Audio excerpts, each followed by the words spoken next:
تقاته ولا تموتن إلا وأنتم مسلمون رب اشرح لي صدري ويسر لي أمري واحلل عقدة من لساني يفقهوا قولي اللهم لا سهل إلا ما جعلته سهلا وأنت تجعل الحزن إذا شئت سهلا ربي زدنا علما وارزقنا فهما أما بعد. Jamaah salat maghrib rahimakumullah, puji dan syukur mari kita panjatkan kehadirat Allah Subhanahu wa taala atas limpahan nikmat yang Allah karuniakan kepada kita, sehingga di kesempatan malam hari ini kita bisa kembali bermajelis ilmu, bisa kembali melaksanakan kewajiban kita sebagai seorang mukmin, di antaranya adalah tadi salat maghrib berjamaah. Dan kita lanjutkan dengan kajian, kita lanjutkan dengan majelis ilmu, semoga menambah keberkahan hari kita di kesempatan kali ini. Amin ya rabbal alamin. Salawat dan salam mari senantiasa kita mohonkan agar tercurah dan terlimpah kepada uswah hasanah kita baginda Nabi Muhammad sallallahu alaihi wasallam, kepada keluarganya, para sahabatnya dan orang-orang beriman yang senantiasa mengikutinya, dan semoga kita termasuk umat beliau yang mendapatkan syafaat di yaumul qiyamah kelak. Amin amin ya rabbal alamin.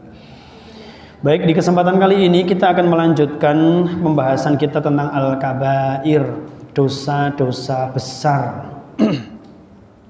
Yang mana di kesempatan yang lalu, di kesempatan yang sebelumnya kita sudah membahas poin yang pertama, dosa besar yang pertama dan dosa paling besar di antara dosa-dosa besar, yaitu berbuat syirik atau mempersekutukan Allah. Di situ ada pembagian syirik oleh para ulama, yaitu syirkul akbar atau syirik besar, dan juga syirkul asghar atau syirik kecil. Syirik akbar itu adalah dosa yang tidak diampuni oleh Allah Subhanahu wa taala kecuali kita bertaubat. Innallaha la yaghfiru ayyushraka bihi wa yaghfiru ma duna dzalika liman yasha. Sesungguhnya Allah tidak akan mengampuni dosa syirik, dan Allah akan mengampuni dosa yang selain syirik itu kalau Dia menghendaki. Kemudian yang kedua adalah syirik yang kecil, yaitu seseorang melakukan sebuah amal ibadah tetapi tidak diniatkan untuk Allah, malah justru dia niatkan untuk yang lainnya. Misalnya untuk dipuji, untuk disanjung, untuk disebut-sebut namanya, untuk mendapatkan pangkat, mendapatkan jabatan, atau berbagai macam hal lain yang itu niatnya tidak ditujukan kepada Allah Subhanahu wa taala. Tidak sampai pada mengeluarkan seseorang dari Islam, syirik kecil. Berbeda halnya dengan syirik besar, dia bisa mengeluarkan seseorang dari Islam, batal syahadatnya. Tapi kalau melakukan syirik kecil, tidak sampai pada keluar dari agama Allah, tetapi amal ibadah yang dia kerjakan, yang dia niatkannya itu bukan untuk Allah tetapi untuk yang lainnya, tidak diterima oleh Allah, tidak diberi pahala oleh Allah Subhanahu wa ta'ala. Sehingga nanti di akhirat mereka akan diperintahkan oleh Allah untuk menemui siapa dulu yang kamu meniatkan amalmu itu, maka sekarang datanglah kepada mereka dan mintalah kepadanya. Suruh minta pahala dari yang kita meniatkan amal itu. Nah, di kesempatan kali ini kita akan membahas dosa besar yang kedua, yaitu membunuh. Melakukan sebuah pembunuhan atau menghilangkan nyawa seseorang. Tentunya hal ini, menghilangkan nyawa seseorang atau membunuh seseorang, karena tidak dilandaskan pada sebuah alasan yang dibenarkan oleh syariat. Karena memang ada beberapa golongan, ada beberapa orang yang Islam itu memberikan alasan diperbolehkannya seseorang itu dibunuh. Tetapi tentunya ya nanti insya Allah akan kita bahas ya, supaya lebih detail.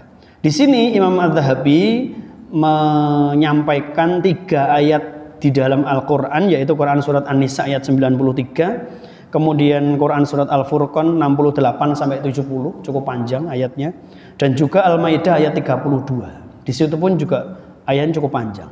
Di Quran surat An-Nisa ayat 93 Allah Subhanahu wa taala berfirman, a'udzubillahi minasyaitonir rajim, wa may yaqtul mu'minan muta'ammidan fajazaohu jahannamu khalidina fiha wa ghadiballahu alaihi wa la'anahu wa a'adda lahu 'adzaban 'azima.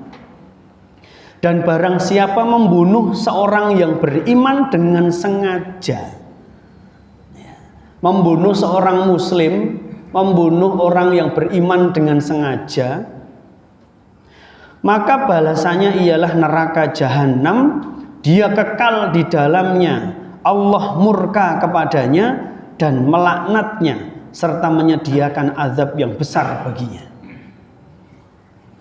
Jadi ayat ini, An-Nisa ayat 93 itu menyampaikan ancaman-ancaman Allah kepada orang-orang yang membunuh kaum muslimin tanpa ada alasan yang dibenarkan oleh syariat. Loh, memangnya boleh ada orang Islam dibunuh?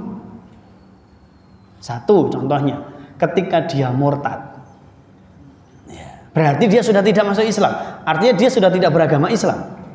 Maka hukum syariat itu memerintahkan untuk dibunuh, tetapi tidak dengan cara main hakim sendiri. Tetap yang memutuskan adalah qadhi, tetap yang memutuskan adalah hakim yang adil di dalam pemerintahan Islam. Lah ini ra ono. Kalau tidak ada qadhi, tidak ada hakim yang adil yang ada dalam pemerintahan Islam, ya hukuman itu tidak bisa dilakukan. Karena ketika itu dilakukan oleh masing-masing personal, yang terjadi adalah kerusakan. Malah nanti nilai-nilai Islam, perlindungan Islam terhadap, orang sekarang mengatakan hak asasi manusia, perlindungan Islam terhadap hak-hak orang yang hidup, itu nanti akan rusak. Ketika setiap orang main hakim sendiri. Contoh, ada pencuri. Wah, ini hukum Islam kudune dipotong tangan nih. Kemudian warga Jalan Mars 3, kelompoknya warga ditangkap, dibawa ke masjid, dipotong tangan. Apa yang terjadi? Malah geger. Malah geger. Atau kalau setiap orang nanti menemukan atau menangkap seorang pencuri kemudian dipotong tangannya, malah tidak karuan. Hukuman itu nanti malah tidak menjadi sebuah rahmat. Hukuman itu nanti tidak akan bisa memberikan sebuah hikmah yang baik. Karena yang terjadi adalah main hakim sendiri.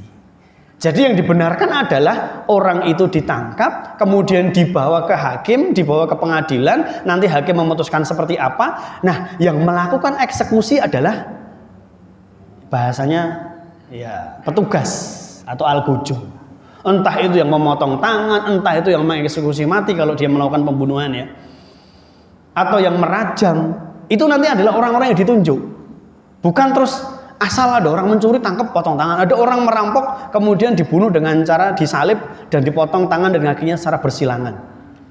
Ya, tidak seperti itu. Memang harus ditangkap, dibawa ke pengadilan, dihukum oleh dijatuhi hukuman oleh seorang hakim, ada proses peradilan Islam di situ, dan kemudian yang mengeksekusi adalah seorang petugas yang ditunjuk. Tidak kita sebagai rakyat sipil. Wah, no kumpul kebu, padahal wis duwe bojo, wah dicekel, dirajam. Tidak bisa seperti itu.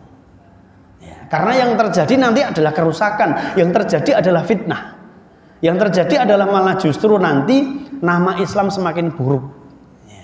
Karena seharusnya hukum itu diterapkan sesuai dengan SOP, standar operasional prosedur, bahasa kerennya sekarang gitu.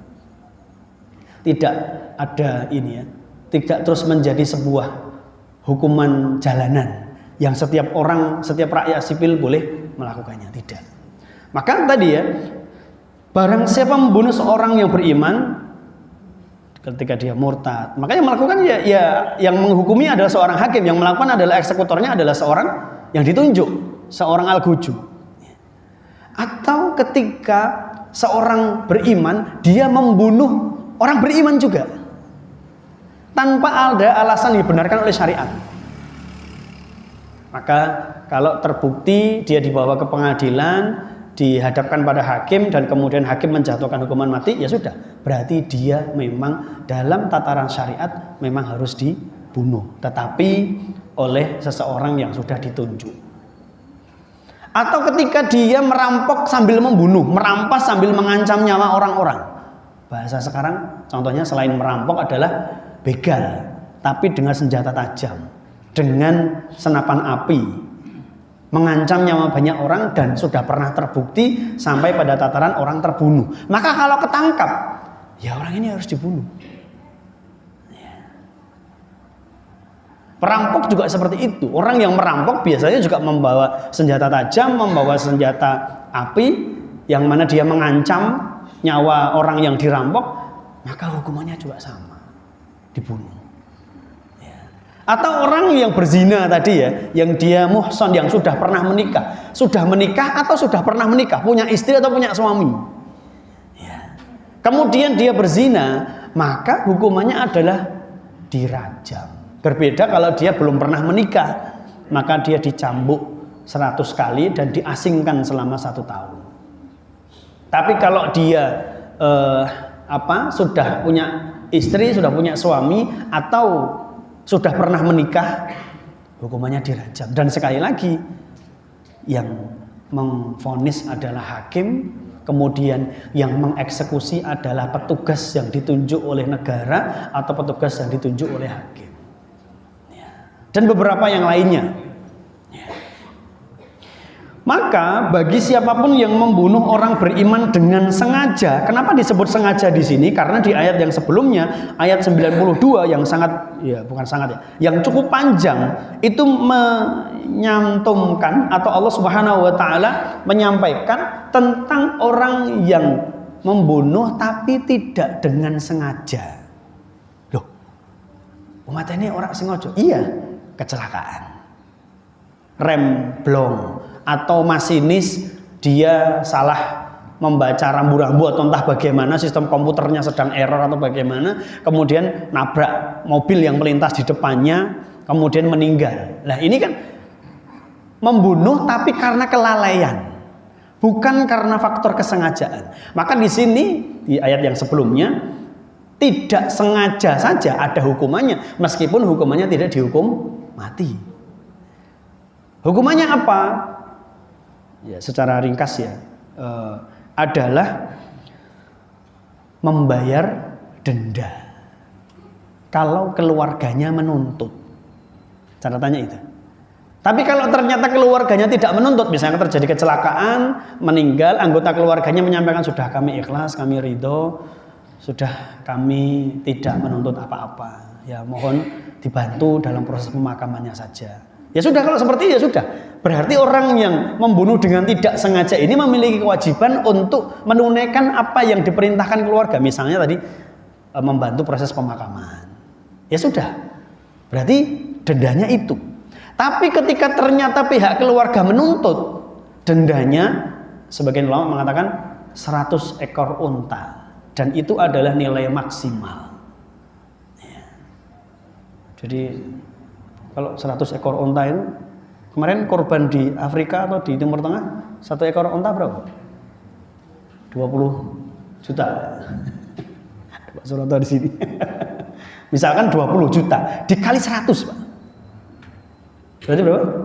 2 miliar. Membunuh dengan tidak sengaja 2 miliar. Kalau keluarganya menuntut, maka keluarganya berhak untuk menuntut sampai pada nilai 100 ekor unta. Tapi kalau keluarganya ternyata menuntut, kok kasihan ya, kok 100 ekor unta, kok kasihan, ya sudah, ini aja lah, 50 juta saja. Misalkan seperti itu, ya sudah, berarti memang hukumannya itu. Ya. Maka jemaah rahimakumullah, ini merupakan sebuah aturan di ayat yang sebelumnya. Ayat yang 93 tadi, maka yang membunuh seorang muslim dengan sengaja, balasannya ialah neraka jahanam. Saya lupa ya, sudah pernah menyampaikan di sini atau belum. Di dalam Quran surat At-Tahrim ayat yang ke-6, qu anfusakum wa ahlikum nara wa quduhan nas wal hijar. Wahai orang-orang yang beriman, jagalah diri kalian dan keluarga kalian dari sisa api neraka yang bahan bakarnya adalah dari manusia dan batu.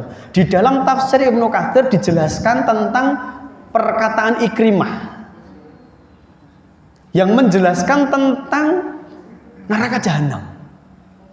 Kalau kondisi neraka yang pernah kita dengar itu kan, seringan-ringannya siksa neraka itu adalah ketika telapak kaki kita menginjak kerikil neraka, saking panasnya otaknya langsung mendidih. Atau lembah terdangkal di neraka jahanam itu adalah ketika satu batu dilemparkan, maka dia akan sampai pada lembah terdangkal paling cetek. Itu adalah 70 tahun baru sampai. Jadi balang watu, lempar batu sampai ke lembah yang paling dangkal itu 70 tahun baru kelutik, baru gitu. 70 tahun. Coba gedung tertinggi di Semarang mana? Ya katanya Star Hotel di Peterongan situ. Misalnya ada orang melakukan eksperimen naik ke atas di gedung di puncak, di rooftopnya paling tinggi, melempar batu dari situ. Itu sampai tanah berapa tahun, Pak? Hitungannya enggak tahun itu, detik itu. Mungkin 20 sampai 30 detik sudah sampai. Lah ini 70 tahun dan itu adalah lembah terdangkal. Nauzubillah. Lah yang paling dalam seperti apa? Dalam tafsirnya juga Ibnu Katsir mengatakan 700 tahun baru sampai di lembah yang paling dalam. Nauzubillah. Kemudian Ikrimah menyampaikan di dalam tafsir Ibnu Katsir ya, dinukil oleh Ibnu Katsir dalam tafsirnya menjelaskan tentang Quran surat At-Tahrim ayat yang ke-6 itu, bahwa neraka jahanam itu memiliki 19 pintu yang masing-masing dijaga oleh malaikat-malaikat yang memiliki perawakan yang kasar dan tubuhnya keras. Yang kalau malaikat itu menjaga neraka jahanam, dia memiliki tubuh yang sangat besar sekali, sehingga kalau ada seekor burung hinggap dari pundak sebelah kanan mau terbang ke pundak sebelah kiri itu butuh waktu 70 tahun baru sampai. Itu karakter malaikat penjaga pintu neraka jahanam. Lebar dadanya, lebar pundaknya itu kalau dilewati burung itu baru 70 tahun baru sampai dari dada sebelah kanan menuju ke dada sebelah kiri. 70 tahun. Kita tidak bisa bayangkan segede apa malaikatnya. Dan dari masing-masing pintu neraka jahanam itu jarak antara satu pintu dengan pintu yang lain sejauh 500 tahun perjalanan. Nah, ada 19 pintu. 19 pintu. Dari pintu pertama ke pintu kedua, kalau kita mau berpindah dari pintu pertama ke pintu kedua, itu 500 tahun perjalanan baru sampai. Nanti dari pintu kedua ke pintu ketiga, 500 tahun baru sampai. Dan seterusnya sampai pintu ke-19. Maka daya fikir kita, logika kita itu enggak nyampe untuk sampai ke sana. Enggak sampai. Dan orang yang membunuh seorang beriman dengan sengaja, hukumannya adalah neraka jahanam. Yang beberapa cirinya tadi saya sebutkan itu. Yang kedua, mereka kekal di dalamnya. Na'udzubillah. Kekal di dalamnya. Maka kita nggak bisa bayangkan ya, orang-orang kafir yang membunuh orang-orang beriman itu, betapa Allah murka sama mereka. Sehingga mereka dimasukkan ke neraka jahanam, mereka kekal di dalamnya. Allah murka kepadanya dan melaknatnya serta menyediakan azab yang besar baginya. Ini balasan bagi orang yang membunuh seorang mukmin dengan sengaja, padahal orang mukmin yang dibunuh itu tidak memiliki alasan berdasarkan syariat bahwa dia halal ditumpahkan darahnya. Maka Bapak Ibu, Islam itu menjaga dengan sungguh-sungguh terkait dengan permasalahan nyawa.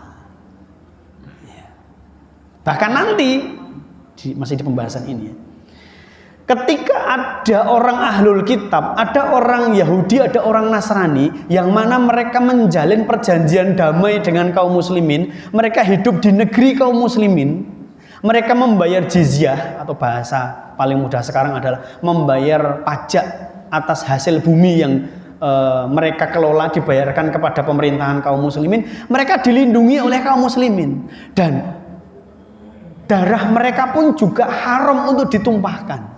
Tidak boleh dibunuh. Orang-orang Yahudi dan orang-orang Nasrani yang berada di negara kaum muslimin dan mereka dilindungi oleh undang-undang kaum muslimin, mereka terikat perjanjian damai dengan kaum muslimin, mereka membayar jizyah, darah mereka haram untuk ditumpahkan. Artinya mereka dilarang untuk dibunuh.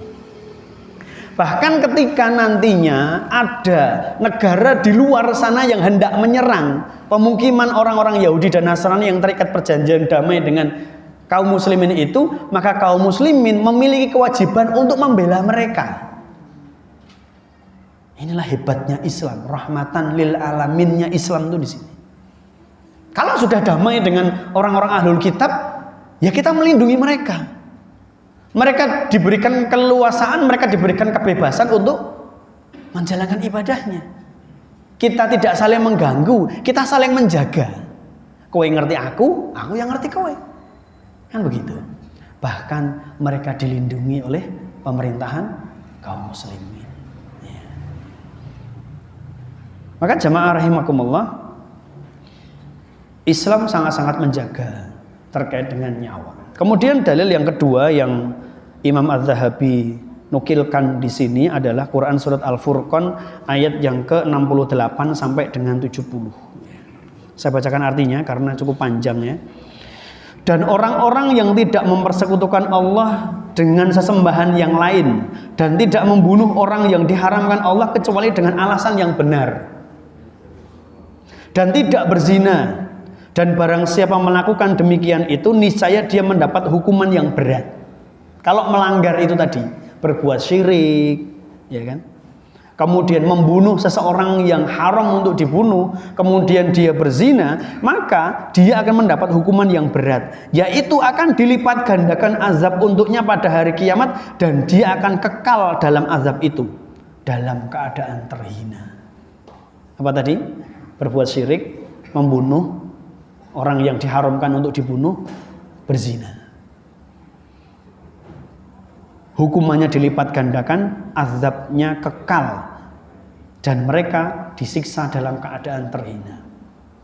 Kecuali orang-orang yang bertaubat dan beriman dan mengerjakan kebajikan, maka kejahatan mereka diganti Allah dengan kebaikan. Allah Maha Pengampun lagi Maha Penyayang.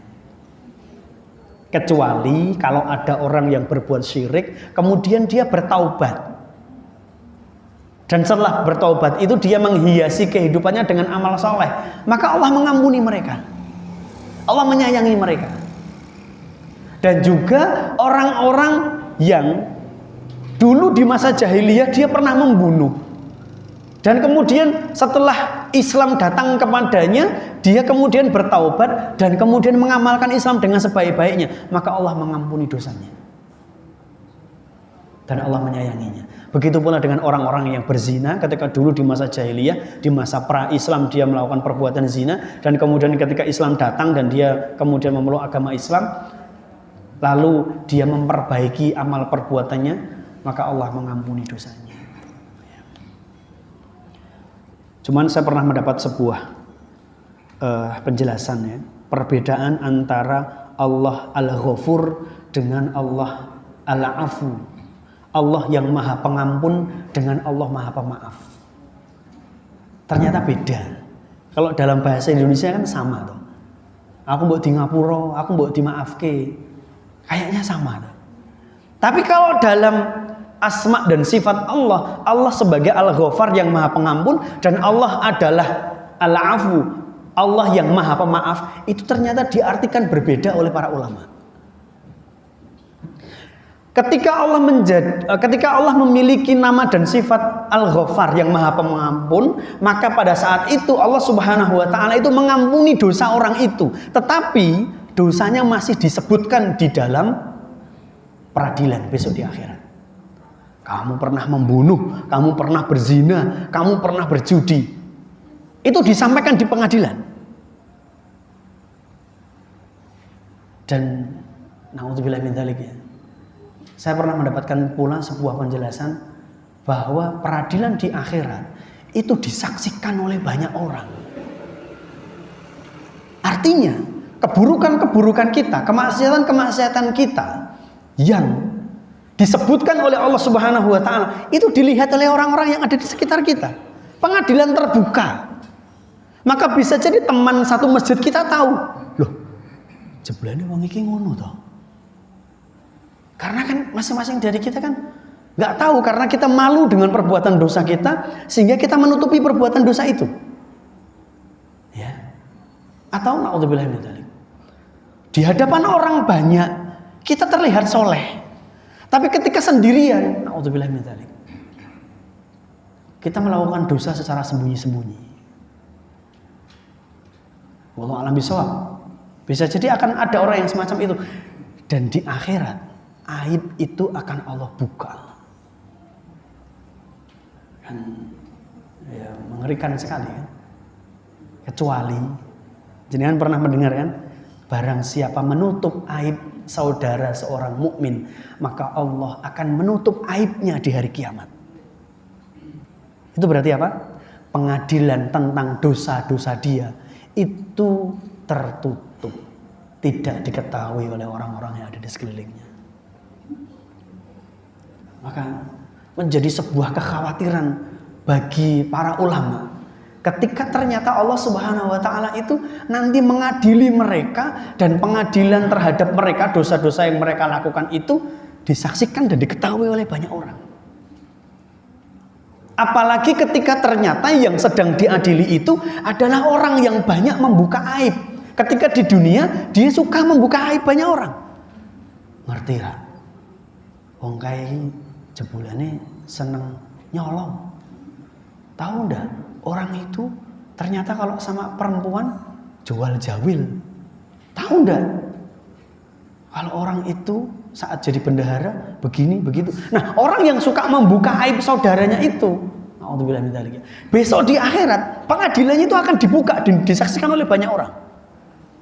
Maka kita berlindung kepada Allah dari pengadilan keburukan-keburukan kita yang dibuka di hadapan banyak orang. Salah satu ikhtiarnya adalah kita dengan menutup aib saudara kita. Kalau kita ingin menasehati, datangi dia, bicara empat mata. Mas, jenengan mbok ojo koyo ngene. Seperti ini kan dilarang. Jadi kita menasehati empat mata, yang mana aibnya tidak diketahui banyak orang. Jangan malah ditegur di hadapan banyak orang. Weh wingi kowe bonceng wong wedok to sapa kuwi ya yo pas balik kerja. Lah di hadapan banyak orang. Kan orangnya malu, gitu kan. Maka kita kembali ke sini, Allah Subhanahu wa taala Maha Pengampun, tapi pengampun di sini adalah dosa-dosanya disebutkan oleh Allah. Kamu berbuat dosa ini, kamu berbuat dosa itu, kamu menunda sholat, kamu menumpuk-numpuk harta, kamu tidak membayar zakat mal, kamu tidak ini, kamu tidak itu, kamu melakukan dosa ini, kamu melakukan dosa itu. Disebutkan semuanya sampai kita ketakutan, sampai kita gemetaran, karena memang ya siapa sih yang di antara kita terbebas dari dosa? Kan tidak ada. Disebutkan oleh Allah Subhanahu wa taala semua itu. Tapi kemudian Allah Subhanahu wa taala berfirman, "Tapi aku mengampuni dosamu semua." Sudah ketakutan dulu, tapi inilah yang disebutkan yuhasabu hisabai yasiro. Kita dihisab dengan hisab yang mudah. Yaitu apa? Dosa-dosa kita disebut oleh Allah Subhanahu wa taala, tapi kemudian diampuni. Tapi kan wis ngoplok, wis gredeg, wis keringatnya udah jagung-jagung kayak gitu. Dosa saya banyak sekali ternyata. Disebutkan, dakwaan-dakwaannya disebutkan, itu kan sudah ketakutan. Dan oleh Rasulullah Shallallahu Alaihi Wasallam ketika ditanya oleh Bunda Aisyah radhiyallahu anha, ya Rasulullah, apa yang dimaksud dengan kita akan dihisab dengan hisab yang mudah? Salah satu definisinya adalah itu. Dihisab, dihitung amal perbuatan buruknya, dinampakkan semua amal perbuatan buruknya, dinampakkan siksa-siksanya seperti hukumannya kayak gini, hukumannya kayak gini, hukumannya kayak gini, selama sekian ratus tahun, selama sekian ribu tahun. Tapi kemudian Allah Subhanahu wa taala mengampuni kalian, diampuni. Tapi berbeda ketika Allah Subhanahu wa taala memiliki sifat al-afu, yaitu Allah Maha Pemaaf.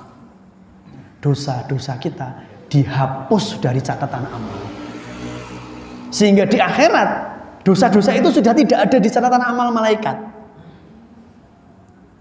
Maka di sinilah perbedaan antara Allah Maha Pengampun dan Allah Maha Pemaaf. Maka kita tidak heran ketika para sahabat Rasulullah SAW itu sangat merindukan datangnya bulan Ramadan. Karena di bulan Ramadan itu di setiap malam disunahkan untuk memperbanyak doa itu. Allahumma innaka afuwun tuhibbul afwa fa'fu anni. Ya Allah, sesungguhnya Engkau Maha Pemaaf. Menyukai untuk berbuat atau menyukai memaafkan, sangat suka dengan memaafkan. Maka maafkan dosa dan kesalahan saya. Itu diperbanyak. Kenapa kita berdoa seperti itu? Karena dengan kita dimaafkan oleh Allah, catatan amal perbuatan buruk kita yang sudah dicatat oleh malaikat itu dihapus oleh malaikat. Ya, maka doanya Allahumma innaka afuwun tuhibbul afwa fa'fu anni. Itu diperbanyak. Loh, boleh nggak saya membaca doa ini di luar bulan Ramadan? Sangat boleh sekali. Cuman memang di bulan Ramadan, terutama di malam-malam bulan Ramadan, dan lebih khusus lagi di malam-malam yang 10, itu perbanyaklah doa itu. Siapa tahu pada saat kita berdoa seperti itu adalah Lailatul Qadar, dan Allah Subhanahu Wa Taala mengabulkan doa kita, sehingga diampuni, sehingga dimaafkan, dihapus catatan keburukannya. Maka ini tadi ya, kembali ke Al-Furqan 68-70. Ketika berbuat syirik, ketika membunuh, ketika berzina, tapi kemudian bertaubat dan kemudian menghiasi kehidupan setelahnya dengan amal soleh, dengan amal kebajikan, maka Allah Subhanahu Wa Taala Maha Pengampun. Kalimatnya Maha Pengampun di sini. Artinya tetap disebutkan besok. Kecuali di bulan Ramadan dia berdoa dan itu adalah Lailatul Qadar misalnya, dan kemudian Allah memaafkannya, maka catatan amal keburukan syiriknya, membunuhnya, berzinanya itu dihapus oleh malaikat. Sehingga pada saat kita nanti dihadapkan pada peradilan Allah Subhanahu Wa Taala, catatan keburukan itu sudah tidak ada. Nah, maka kita memohon maaf dari Allah Subhanahu Wa Taala. Kemudian ayat yang ketiga, Quran surat Al-Maidah ayat yang ke-32, ini juga cukup panjang. Oleh karena itu, saya bacakan artinya ya, kami tetapkan suatu hukum bagi Bani Israel, bahwa barang siapa membunuh seseorang bukan karena orang itu membunuh orang lain. Ya, jadi sama ya hukumannya kaum Bani Israel dengan syariat yang ada pada agama Islam. Kalau membunuh maka hukumannya adalah dibunuh. Ketika membunuhnya itu bukan karena alasan yang dibenarkan oleh syariat, atau bukan karena berbuat kerusakan di muka bumi, maka seakan-akan dia telah membunuh semua manusia. Ya.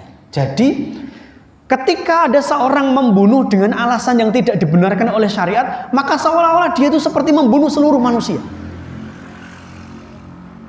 Karena hak asasi manusia sudah diinjak-injak di situ. Sehingga Islam sangat-sangat menjaga terkait dengan permasalahan nyawa seseorang. Dan barang siapa memelihara kehidupan seorang manusia, maka seakan-akan dia telah memelihara kehidupan semua manusia. Ini kalimat yang kedua ini, kalimat yang kemarin di sekitar 1-2 tahun yang lalu cukup viral di Eropa, kalau nggak salah di Amsterdam, di Belanda. Barang siapa memelihara nyawa seseorang atau kehidupan seseorang, maka seakan-akan dia memelihara nyawa seluruh manusia. Ditulis di halte-halte bis. Itu terkait dengan permasalahan COVID. Yang menjaga diri, ya, kemudian social distancing, physical distancing, dia menjaga nyawa 1-2 orang, maka seperti dia menjaga nyawa banyak orang. Karena apa? Kehati-hatian dia untuk tidak tertular dan menularkan virus yang mematikan itu bukan hanya sekedar menjaga dia dan orang di dekatnya, tapi juga bisa menjaga orang yang ada di luar sana, karena ya penyakit ini sangat-sangat menular dan mematikan. Sedangkan kalimat yang awal ketika seseorang membunuh seseorang seolah-olah dia seperti membunuh banyak orang. Apalagi ketika hal itu tidak ditegakkan syariat. Maka di dalam ayat yang lain disebutkan sesungguhnya dalam qisas, dalam hukuman mati terhadap orang yang membunuh itu ada kehidupan. Ini kan kalau kita mencerna dengan logika sederhana tanpa berpikir jauh, kita mungkin tidak akan menemukan clue, tidak akan menemukan kata kunci di sini. Loh, maksud dalam hukuman mati seseorang yang membunuh ada kehidupan? Iya.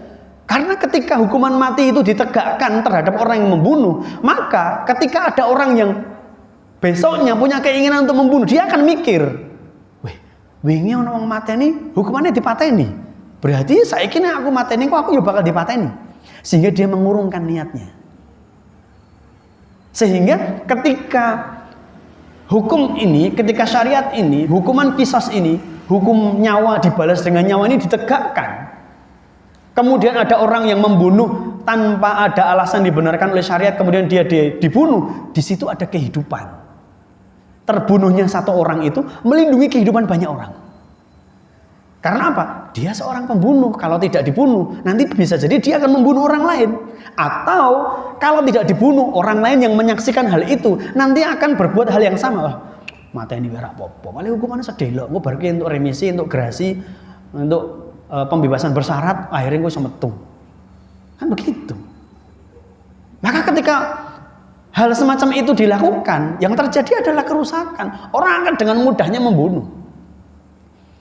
Di berita kita kan tidak selesai-selesai berita tentang pembunuhan. Yang kadangkala hal atau alasan yang dikemukakan itu adalah sepele. Hanya karena faktor, mungkin beberapa bulan yang lalu ya, nyolong wifi, gantol wifi tetangga, itu dipateni yo. Pernah kan? Jenengan pernah nonton beritanya tuh? Ya Allah, masalahnya sepele sekali. Wifi saya passwordnya dicuri sama tetangga. Kemudian karena saya tidak terima, digoyak, digoleki, dipateni. Ya Allah, nyawa sedemikian mudah. Lah maka itu, kalau hukuman mati atau hukuman nyawa dibalas dengan nyawa itu tidak ditegakkan, yang terjadi adalah nyawa itu harganya murah, akan murah sekali. Dan hampir setiap hari di berita-berita kriminalitas, ya patroli, buser, investigasi, itu mesti saja ada tragedi pembunuhan. Karena apa? Ya hukumannya sangat ringan sekali.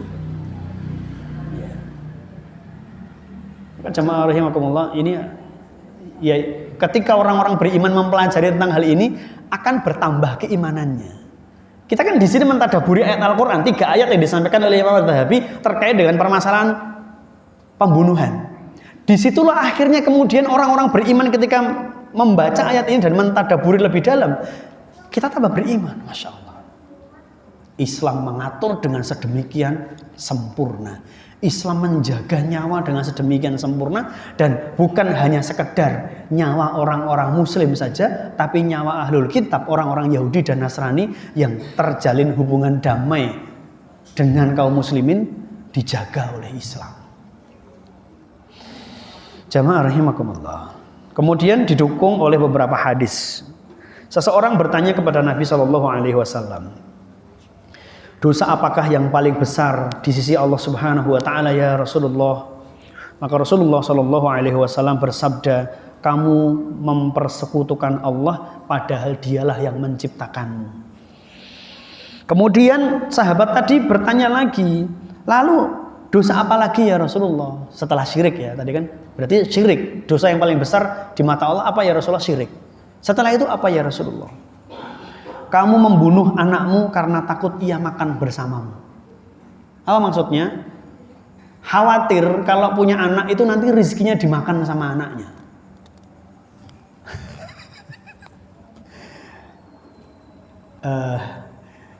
Cara membahasakannya gimana ya?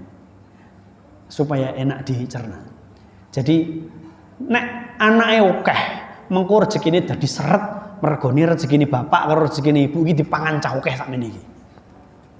Coba nih anake bapak, anake ibu cuman siji apa loro. Kan rezeki ini gur dipangan wong papat sak omah. Bapak, ibu, anak 2. Tapi kalau anaknya 10, kan rezekinya bapak sama ibu dimakan 12 orang.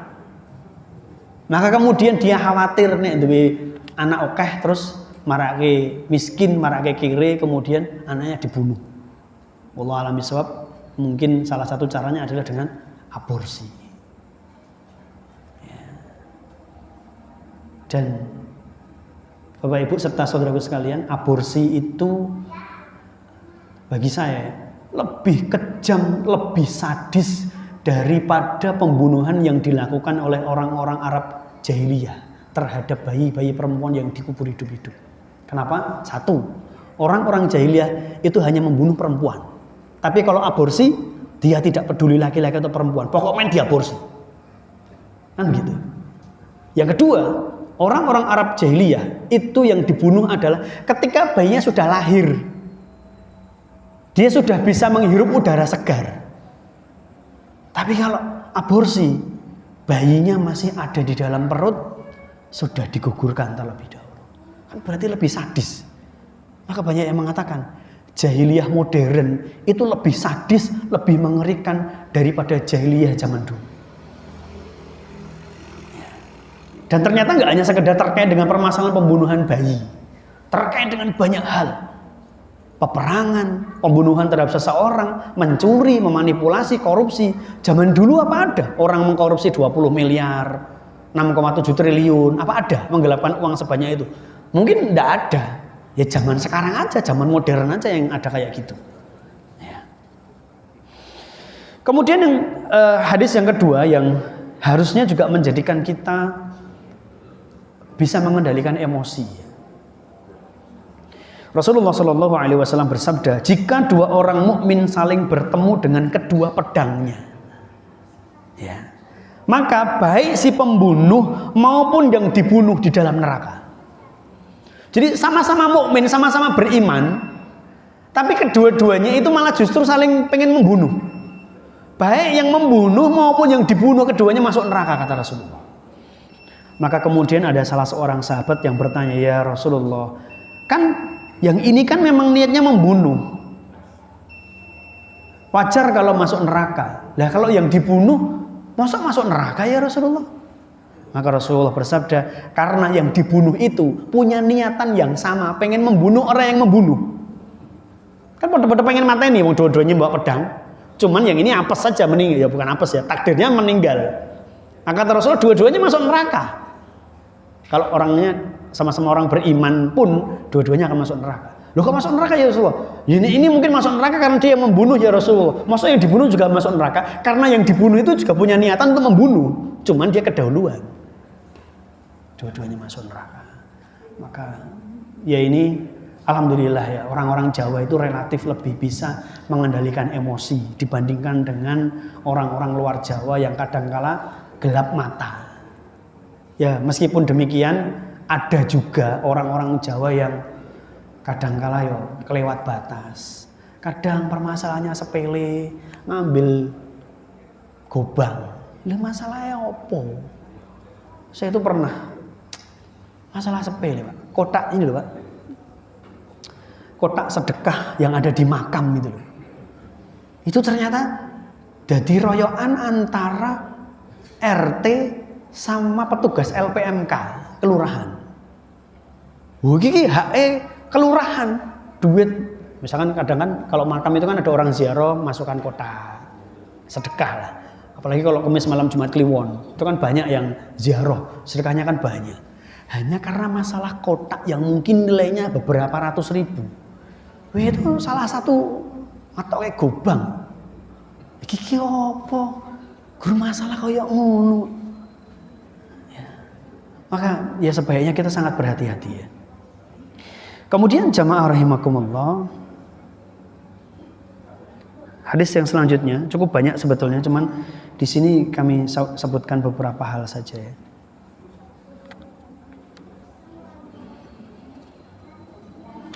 Terakhir aja ya.